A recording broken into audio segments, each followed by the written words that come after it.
Dear Digital Product Passport community, welcome to today's episode of the 4TheRecord podcast. 4TheRecord is a digital product passport consultancy agency that helps institutions and industry players to develop and implement their DPP strategy. Today I'm joined by Claire Fioretti, Head of Standards and Regulations at Michelin, one of the world's largest tire manufacturers. Tires are among the very first product segments where digital product passports will become mandatory under the working plan of the Eco-Design for Sustainable Products regulation. That makes this conversation especially timely. With Claire, we'll dive into Michelin's role in shaping the path towards a circular economy, the circularity potential of tires, from retreading to recycling them back into pyrolysis oil, their work on digital product passports, including contributions to the GDSO, the global data space for tires, Michelin's pilot in the EU-funded project CIRPASS 2, and finally Claire's vision for the DPP over the next decade. I wish you an informative entertainment. Welcome to the podcast Digital Product Passport Insights. My name is Susanne Guth-Orlowski and I'm the founder and CEO of 4TheRecord, a digital product passport consultancy agency. My guest today, well known in the DPP ecosystem, is the wonderful Claire Fioretti, Head of Standards and Regulations for Connected Mobility at Michelin. Welcome, Claire. It's an honor to have you on the show today. Thank you very much, Susan. Thank you for the nice introduction. It's true. You're welcome. Claire, please introduce yourself and your role at Michelin. Okay, so as you said, my name is Claire Fioretti. And at Michelin, I lead our strategy for norms and regulation related to connected mobility and connected tires. I'm also active in ETRMA's connected mobility initiatives. I'm also chairing a task force within the GDSO focused on tire life cycle data services. And additionally, I contribute to the European DPP standardization effort through the Sensenelec GTC 24, just as you, Susan. Claire, you mentioned a lot of things that we also get to later. But first of all, I know that Michelin is heavily committed to pave the way for a more sustainable future. Please tell us about the projects at Michelin, which are focusing on the circular economy.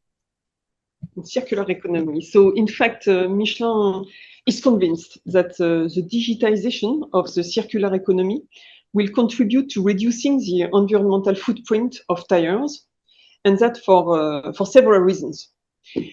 The first one, for end users, if we connect systematically the tire to the internet, they will be able to benefit more systematically also from tire as a service offers, which are known to make tires last longer. So this is one important benefit of this digitization.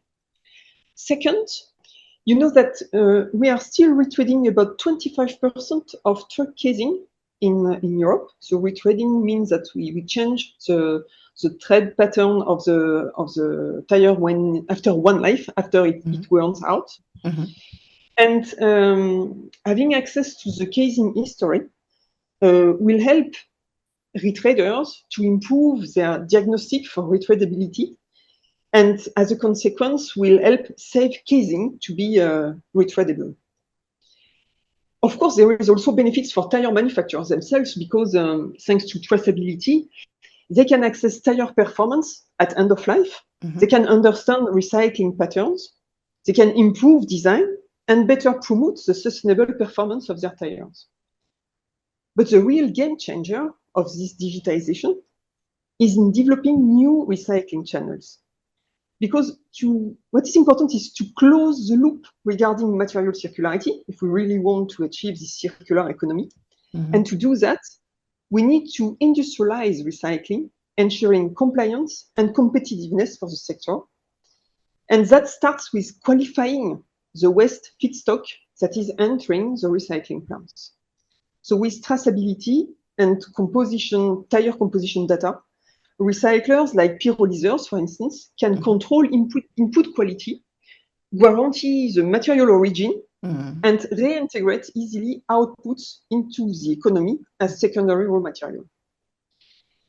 So the tire industry has started to standardize important building blocks since 2016 that will contribute to the circular economy digitization, like, for instance, the tire embedded RFID standards that are relying on the RAIN technology, but also the tire industry data space, the famous GDSO I was talking about in my presentation, that stands for Global Data Service Organization for Tires.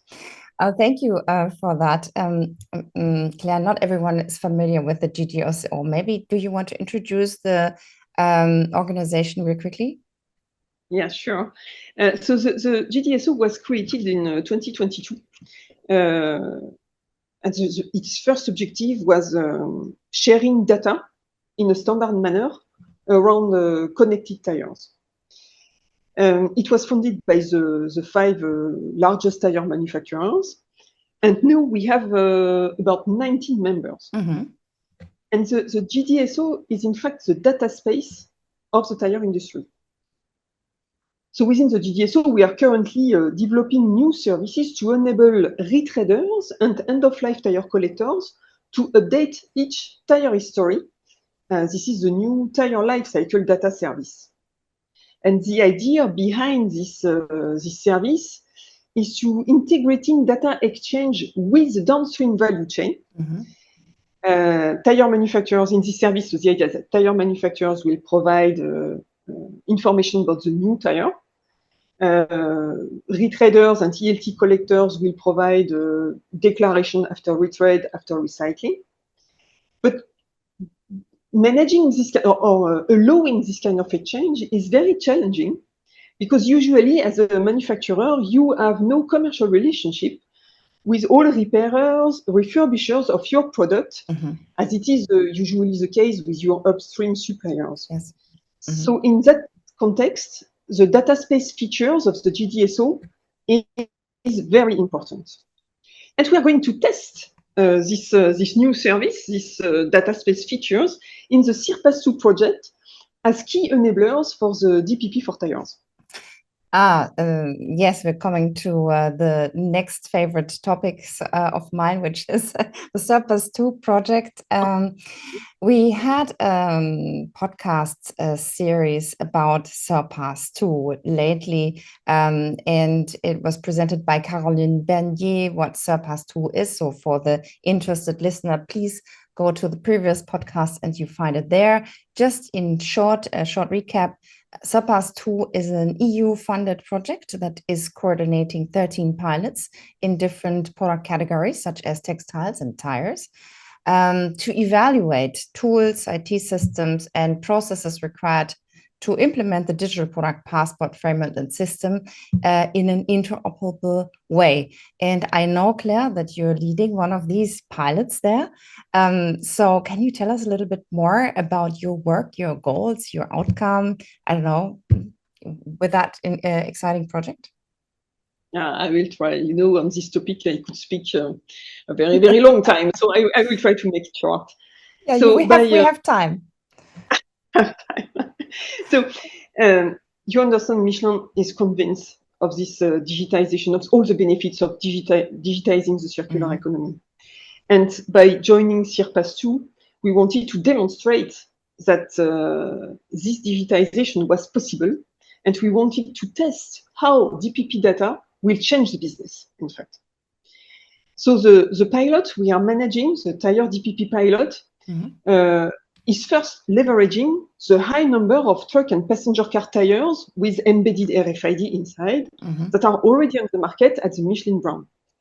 The pilot takes place in 3 different European countries, France, Germany, and Sweden, with 3 different market organizations for end-of-life tire management. And that's also important to test this different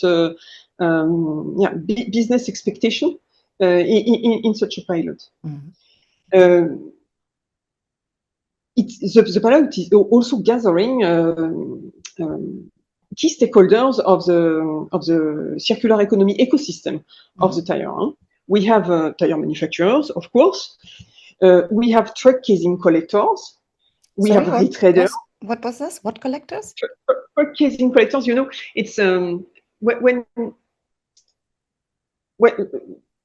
you, as a fleet, you have used your tire, so the tire is worn out, and now you have some experts, often working with retreaders, that came to analyze the tires that have been dismounted for your vehicle, and to check whether they can be retreaded or not. So these are casing collectors, truck casing collector. Okay, thank you. You see, so you imagine for them, if they just scan the tire and they immediately see what was the previous life. They immediately access information related to the previous life of the product, how it will change their life, in fact. This is what the digital product passport may do at the end. So this will really change their life. So casing collector, retreaders, producer responsibility organisms, end-of-life tire collectors, recyclers, and recyclers that are involved in tire pyrolysis. That is, in Europe, one process to recover material from tires that can be reincorporated in tires afterwards. So here we are targeting closed-loop recycling. And in the pilot, we have one of our partners, Regom, that will provide a fully automated solution to sort end-of-life tire based on RFID reading and access to DPP information.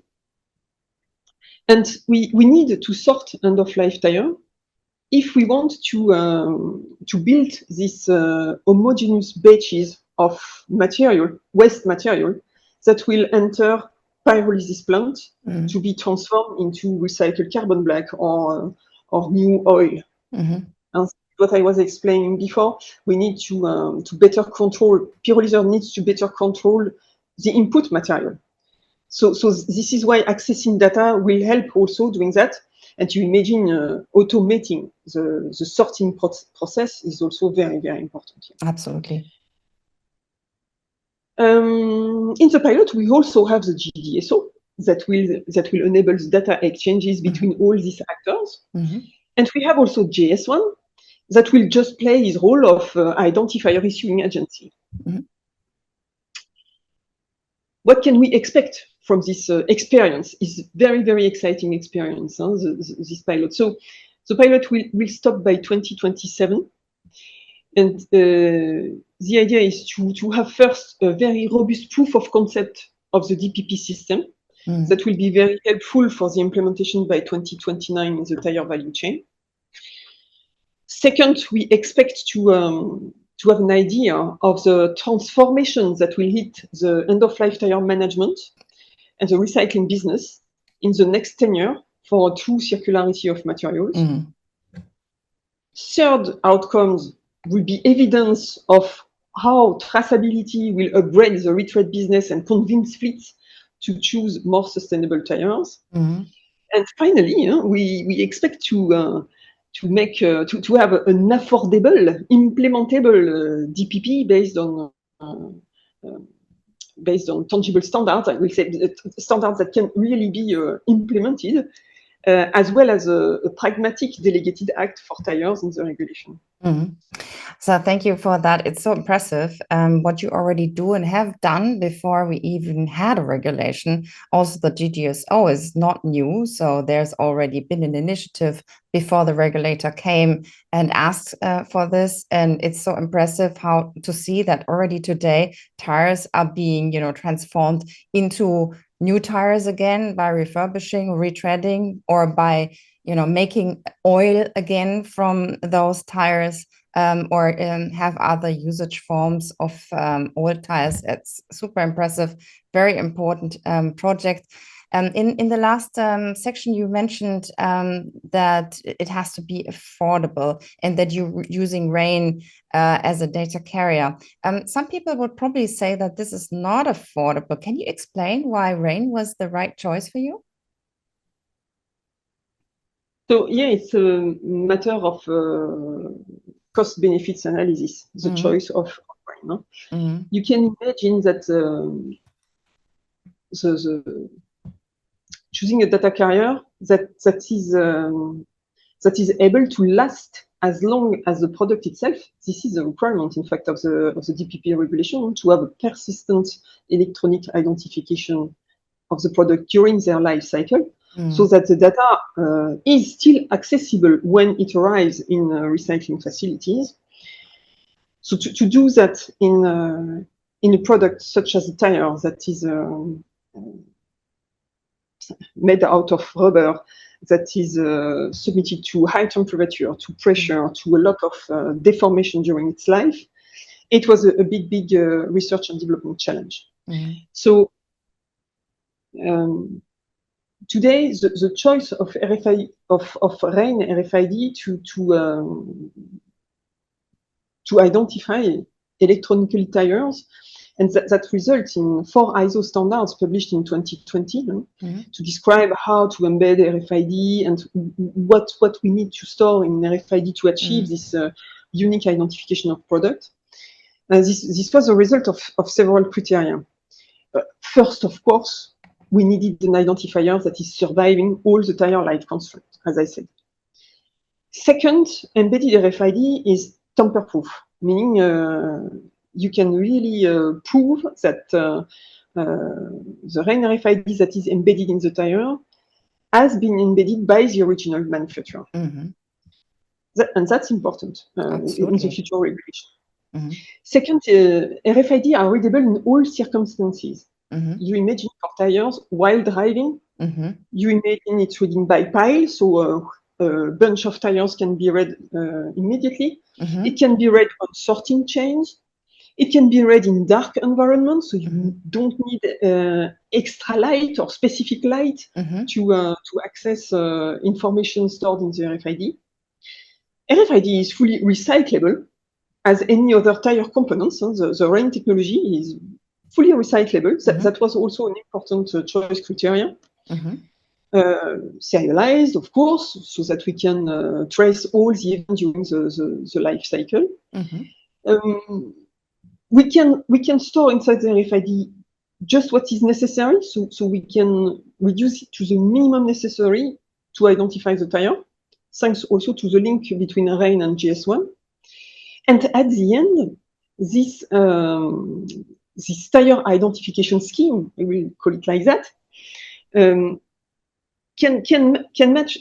be associated to flexible resolution mechanisms, meaning you can associate the tire identified this way to different databases, depending on certain constraints that we may see arriving in the industry if different DPP systems are put in place, such as in Europe and tomorrow in China. Okay, very important point. Yeah, so for us today, the RAIN RFID is the only standard technology that is available to convey information until the end of life of the tire at a reasonable cost and flexible enough to adapt this future system that we need to have in mind.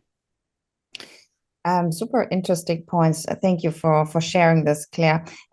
It's also interesting what you say about the resolution mechanisms, or linking the number to the digital product passports, maybe of this different systems. Can you tell us a little bit more about that, because it's usually very complicated to understand how to get from the digital identifier to the digital product passport. And, in the, doing that on a serialized basis? I will try, Susanne. I will probably oversimplify the problem, but just try to make it understandable, and try also to explain why it is important to have that in mind when you choose your identification scheme in the future digital product passport system. So today, in the RAIN RFID, we just have the serial number of the tire that is stored, so a number. This is not a web link. It's not a web address. Yeah. So you need a resolution mechanisms to build the database address to which the data of this tire are linked. You need a resolution mechanisms to build this link, and that's very easy to do because the GS1 standard, the identification standard, digital link, in fact, allow us to do that. And depending on the domain name you are going to use to build this link, you can attach the same tire with the same RFID inside to different databases. So for instance, imagine that if we have geographical constraint to localize data in the European DPP system and tomorrow in the Chinese DPP system, we will need to have two different databases to manage these two DPP systems. Either we have to put inside the tire the specific link depending on where the tire is going to be sold. Okay, so we need to know far in advance that this tire is going to be sold in Europe and this one is going to be sold in China, or in this increased complexity, in fact, in the production plant. Or if you are using the system, the ID scheme we are using here in the tire industry, you just have to have two different resolvers, one for the Chinese DPP and another one for the European DPP, and you manage the complexity in the cloud. Yes, not in the physical product. Yeah, not in the data carrier. So thank you very much for that insight from such a big player as you are. Now, you're already involved in digital product passport projects for a long time. We both know each other for some time. Where do you see the digital product passport in 5 years or maybe in 10 years? Could you give us your vision of where we are with this? In 10 years, in 10 years, potentially, because it will take some time to ramp up. But let's dream a little bit. So for sure, we don't want the digital product passport to be a kind of digital label attached to the product. We really want to have a system that is tracing events, valuable events during the life cycle, and that enable data sharing with different professional stakeholders, so that it improves their business operation.